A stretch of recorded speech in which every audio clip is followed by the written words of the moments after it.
Viral ఫీవర్లు కేసులు పెరుగుతున్న నేపథ్యంలో కలెక్టర్ వల్లూరి క్రాంతి ఆకస్మిక తనిఖీలు ఆందోళ్ 7వ వార్డులో బస్తీ దవాఖానను ఆకస్మికంగా తనిఖీ చేసిన జిల్లా కలెక్టర్ వల్లూరి క్రాంతి జోగిపేట 100 పడకల ప్రభుత్వ ఆసుపత్రిని ఆకస్మికంగా తనిఖీ చేసి డెంగ్యూ కేసులపై ఆరా స్వయంగా వార్డులో తిరిగి వైద్యం అందుతున్న తీరుపై డెంగ్యూ పేషెంట్లను అడిగి తెలుసుకున్న కలెక్టర్ వల్లూరి క్రాంతి పేషెంట్ల నుండి వస్తున్న ఫిర్యాదులలో డాక్టర్లపై అసహనం వ్యక్తం చేసిన కలెక్టర్ డెంగ్యూ కేసులు నమోదవుతున్న నేపథ్యంలో ర్యాపిడ్ టెస్టులు నిర్వహించి వైద్యం అందించాలని డాక్టర్లను ఆదేశించిన కలెక్టర్ వల్లూరి క్రాంతి.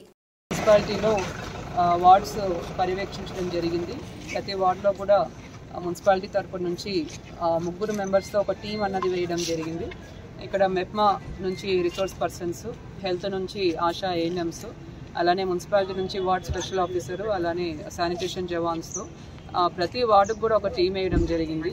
ఈ టీం వాళ్ళు ప్రతి ఇంటికి కూడా తిరిగి ఆ ఇంట్లో శానిటేషన్ మెయింటైన్ చేస్తున్నారా లేదా, నీళ్లు నిల్వ లేకుండా చేస్తున్నారా లేదా, ఎక్కడైనా నీళ్లు నిల్వ ఉంటే వాటిని తొలగించడం, అక్కడున్న ఇంటి వాళ్ళకి అవేర్నెస్ చేయడం, ఆ ఇంటి వాళ్ళలో ఎవరికైనా జ్వరం ఉంటే ఇమీడియట్గా వాళ్ళకి మెడికల్ ట్రీట్మెంట్ ఇవ్వడం, ఇవన్నీ కూడా చేసే విధంగా మనం టీమ్స్ ఏర్పాటు చేసి ప్రతిరోజు కూడా డ్రై డే పాటించాలి అని ఒక అవేర్నెస్ కార్యక్రమాలు మనము ఆందోళ్ మున్సిపాలిటీలో టేకప్ చేయడం జరిగింది.